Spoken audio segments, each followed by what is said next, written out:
नमस्कार, मी भाऊसाहेब आजबे. सोलापूर जिल्ह्यातील माळशिरस तालुक्यातील एक गाव म्हणजे मार्कडवाडी. या गावानं माळशिरस विधानसभा मतदारसंघासाठी गेल्या विधानसभा निवडणुकीमध्ये मतदान केलं. या निवडणुकीमध्ये राष्ट्रवादी काँग्रेस शरदचंद्र पवार या पक्षाचे उत्तम जानकर म्हणून उमेदवार होते, तर भाजपचे राम सातपुते हे उमेदवार होते. गावकऱ्यांचं असं म्हणणं होतं की आमच्या गावानं 80% मतदान हे उत्तम जानकर यांना केले. परंतु प्रत्यक्ष जेव्हा निकाल बाहेर आले तेव्हा त्यांच्या असं लक्षात आलं की 1003 इतकं जे मतदान आहे ते राम सातपुते यांना झालंय, 843 इतकं जे मतदान आहे ते जानकर यांना झालेलं आहे. गावकऱ्यांचं असं म्हणणं आहे की गेल्या काही 14 पासूनच्या निवडणुका जर तुम्ही पाहिला तर सातत्यानं त्या गावानं जानकरांच्या बाजूनं बहुमत दिलेलं आहे आणि ते आकडेवारीवरून पण आपल्याला ते स्पष्टपणे लक्षामध्ये येतं. त्यामुळे त्यांनी एकूणच ईव्हीएमचं काही मॅनिप्युलेशन झालंय का, आपल्या मतांची नेमकी चोरी झालीये का, असा प्रश्न या गावकऱ्यांना पडला आणि म्हणून दूध का दूध पाणी का पाणी असं झालं पाहिजे असा आग्रह त्यांनी केला. आता याच्यावरती काय मार्ग काढावा म्हणून त्यांनी सुरुवातीला तहसीलदार यांच्याकडे एक अर्ज केला, विनंती अर्ज केला. त्यांना अशी विनंती केली की बॅलेट पेपरवरती तुम्ही आमच्या गावाचं पुन्हा एकदा मतदान करावं. आम्हाला पाहायचंय की नेमकं कोणत्या उमेदवाराला या गावातून नेमकं किती मतदान झालंय. परंतु अर्थात कायद्यामध्ये किंवा नियमांमध्ये तशी कोणतीही तरतूद नसल्यामुळे अर्थात प्रशासनाने त्याच्याविषयीची एक असमर्थता दाखवली. पण गावकऱ्यांनी एक संघ बांधला होता की आपल्याला पाहायचंच आहे की नेमकं कोणाला किती मतदान झालंय आणि मग त्यांनी ठरवलं की आज म्हणजे 3 डिसेंबरला आपण बॅलेट पेपरवरती मतदान घेऊया. त्यासाठीची जी सगळी जी तयारी आहे म्हणजे बॅलेट मशीन असेल, त्याच्यासाठीचे जे काही पेपर्स असतात ते असेल किंवा जो काही निवडणुकीमध्ये ज्या पद्धतीनं बूथ लावला जातो त्या पद्धतीनं या गावामध्ये लावला गेला. ग्रामस्थांनी असं मत प्रकट केलं की आम्ही काही होऊ, आम्ही 100% बॅलेट पेपरवरती मतदान करणार आहोत आणि पाहणार आहोत की कोणाला किती मतं पडलेली आहेत. परंतु आपण पाहिलं की कालच मग प्रशासनाने म्हणजे सरकारनं जमावबंदी आदेशही तिथे काढला आणि अत्यंत मोठ्या प्रमाणामध्ये पोलिसांचा जो फौजफाटा आहे तो या गावामध्ये रवाना झाला. असं सांगितलं जातंय की पोलिसांनी घरोघर जाऊन लोकांना हे सांगितलं की तुम्ही या प्रक्रियेमध्ये सहभागी होऊ नका, तो कायद्यानं गुन्हा मानला जाईल. काही जी प्रमुख गावातली मंडळी आहेत त्यांना देखील नोटीस आहेत त्या त्यांनी पाठवून दिल्या. तरी देखील गावकरी जे आहेत त्यांनी असं ठरवलं होतं की आम्ही हे मतदान करणारच आहोत. म्हणजे काही गावकऱ्यांनी तर न्यूज चॅनलला अशा प्रतिक्रिया दिल्या की अगदी आमदारवाली सराटीमध्ये ज्या पद्धतीने तुम्ही लाठीचार्ज केला तसा लाठीचार्ज केला तरी हरकत नाही, आमच्यावर गोळीबार केला तरी हरकत नाही, पण आम्ही मतदान करणार म्हणजे करणारच. आज सकाळी जे दृश्य दिसलं त्या दृश्यामध्ये असं दिसलं की मोठ्या प्रमाणामध्ये गावातली लोक ज्याच्यामध्ये लाडक्या बहिणी पण आहेत त्या तिथं मतदानासाठी म्हणून आलेल्या होत्या. पण शेवटी प्रशासनाने आपल्या बळाचा वापर करून तिथं हे बॅलेट पेपरवरचं जे मतदान आहे ते मतदान होऊ दिलं नाही. असं जरी असलं म्हणजे प्रत्यक्षात तिथं मतदान जरी झालेलं नसलं तरी मार्कडवाडीमध्ये हा जो प्रयोग झाला म्हणजे हे लक्षात घ्या, पूर्ण देशामध्ये आतापर्यंतच्या इतिहासात म्हणजे 2004 पासून आपण ईव्हीएम मशीन्स वापरतोय तेव्हापासून आजपर्यंत पूर्ण देशामधलं हे पहिलं गाव आहे ज्या गावानं अशा काहीतरी प्रकारचा जो एक प्रयोग आहे तो प्रयोग करण्याचा प्रयत्न केला. मुख्य याच्यामधला कळीचा प्रश्न हाच आहे की गावाला असा प्रयोग का करावा सांगा. गावाला इथपर्यंत हा प्रयोग करण्यापर्यंत नेमकं कुणी ढकललं.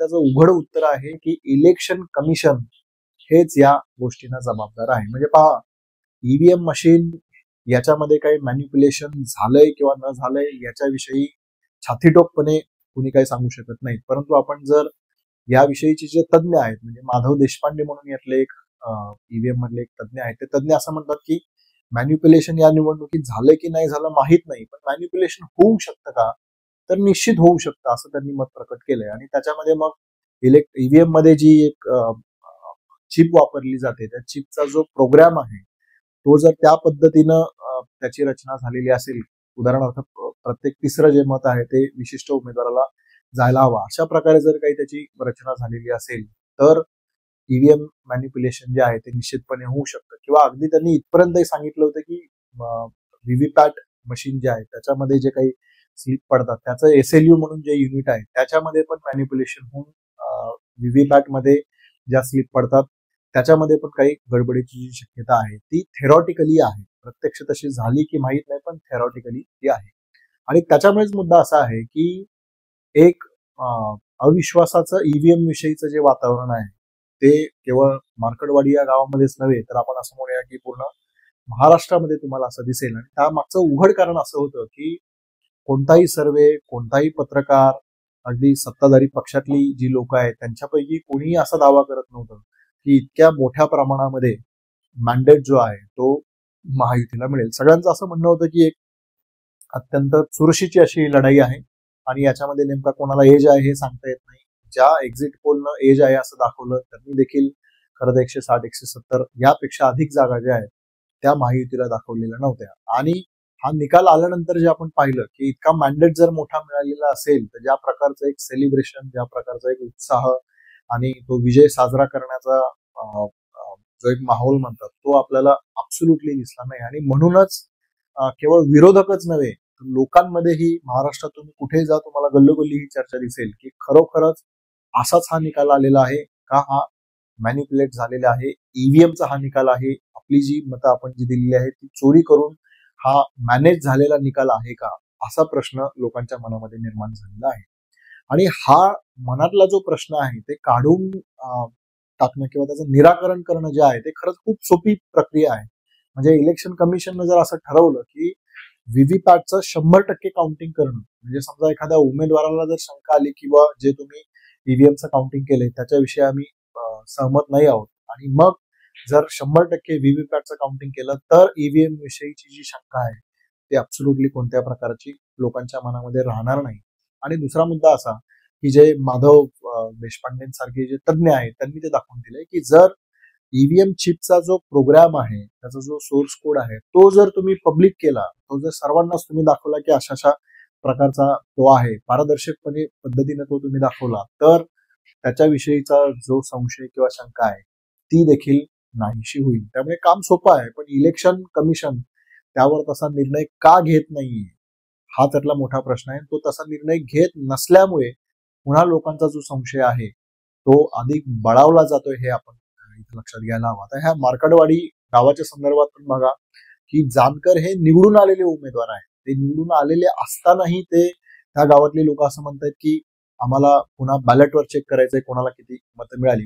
खरं तर राम सातपुते जे आहेत त्यांनी तो आग्रह धरायला हवा होता किंवा त्यांनी छातीटोकपणे म्हणायला हवं होतं की हा आपण पेपर बॅलेटवरती हे घेऊया, मला एवढी एवढी मतं मिळालेली आहेत तर ते तुम्हाला ते पेपर बॅलेटवरती पण ते तुम्हाला दिसेल.